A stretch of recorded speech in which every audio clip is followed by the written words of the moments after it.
back to my channel. I'm Meghna Menon and I'm making this green clay plant to make the plains. And you're right, I'm moving ahead with the 6 physical divisions of India, and today we are going to be talking about the northern plains. Just a quick brush up. In my previous video, we have talked about the northern mountains and the rivers that rise from them, which are Brahmaputra, Ganga, Yamuna and Indus. And on the foothills of Shivaliks, there are the vast grasslands which are broad and level regions. Its length from west to east is 3,200 kilometers and its width is 240 to 320 kilometers. It extends from Punjab till Assam. So the states it covers are Punjab, Haryana, Uttar Pradesh, Bihar, a little bit of Jharkhand, West Bengal and Assam. How the northern plains are formed?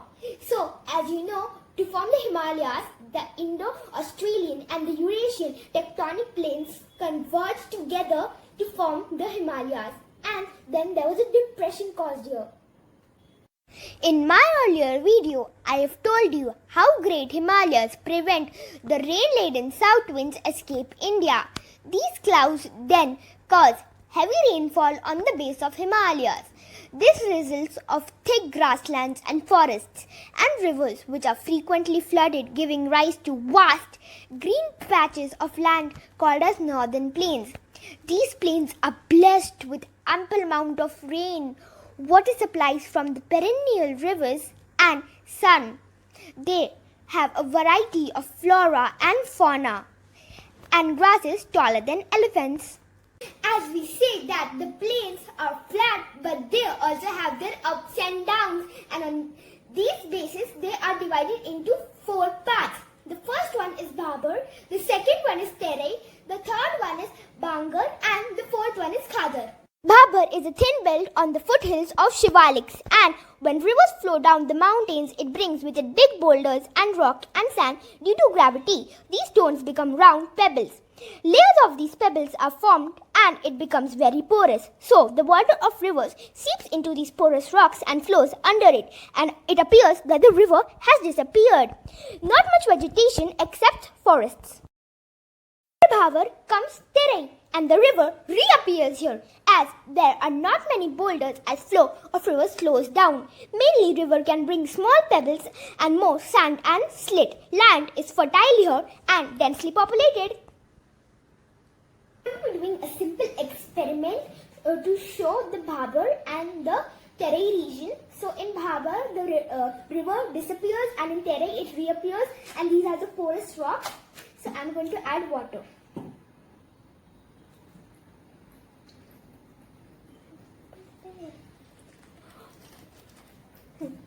As you can see that you can't see a flowing river here, but you can see the river reappearing here, guys.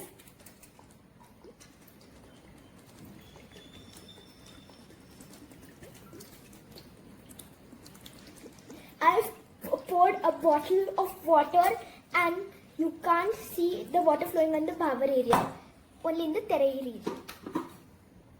Guys, as you can see, a lot of water in Terai, but not a little bit of water also in the Bhabur region. And as I pick up these porous pebbles, you can see the water.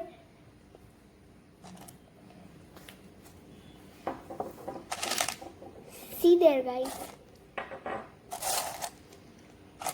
This is all the water that was there. And it was like there was no water because of these porous rocks. So this is so amazing.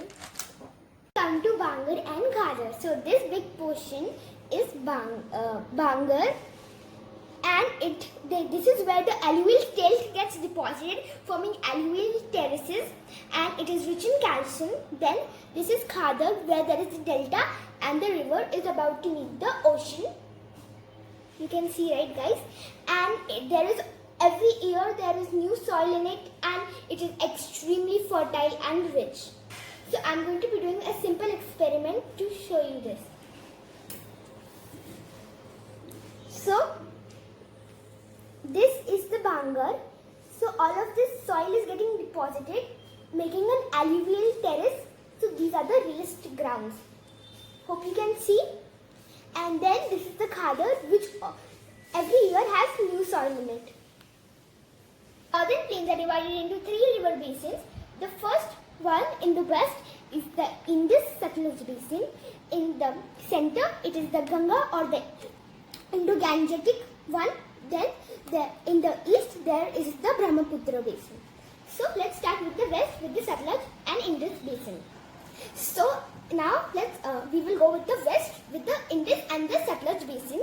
So with Indus, so the Indus is in Pakistan and it is famous for the Indus Valley civilization, but we will be more concerned about Satluj, which is the tributary of Indus. They both originate from Tibet. Satluj enters India from the Shipki La Pass in Himachal Pradesh, Punjab and Haryana. And its tributary is the Beas, Ravi, Chenab and Reva. Akarnagar Dam, built on this river, is used to provide hydroelectricity and water and electricity to Punjab and Haryana.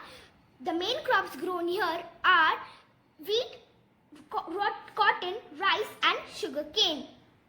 We come to the Indo-Gangetic river basin. It takes the maximum part of the northern plains and it is made with Ganga and its tributaries like Yamuna and Gomti. It starts from the Gangotri glacier and it is known over there as Bhagirathi, and Alaknanda and Mandakini join it. And Yamuna starts from the Yamunotri glacier.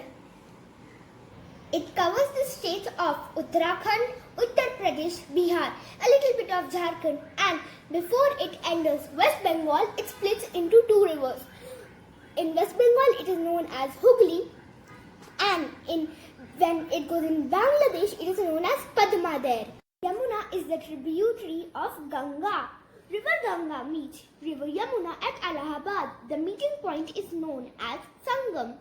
Pilgrims take a holy bath in Ganga in Allahabad during the Kumbh Mela festival. Ganga and Brahmaputra, before ending into the Bay of Bengal, forms the world's largest Ganga-Brahmaputra delta. Mouth lies the Sundarban Delta, which is famous for its dense forests and the Royal Bengal tigers.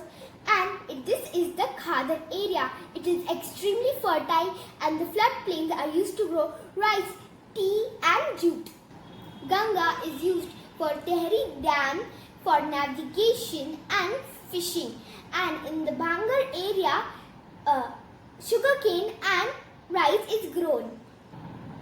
Tehri Dam is used for hydroelectricity.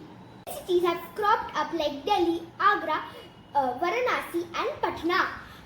And industries have come up and deforestation has happened too, and our Ganga has been polluted. Now let's come to the last, which is the Brahmaputra. Brahmaputra originates from Tibet and is known as Sanpo there. Then it enters India in Arunachal Pradesh and it is known as Dihang there. Then it enters Assam in a huge form. And over there, it is known as Brahmaputra. It is used for petrol mining and it is famous for its Kaziranga National Park.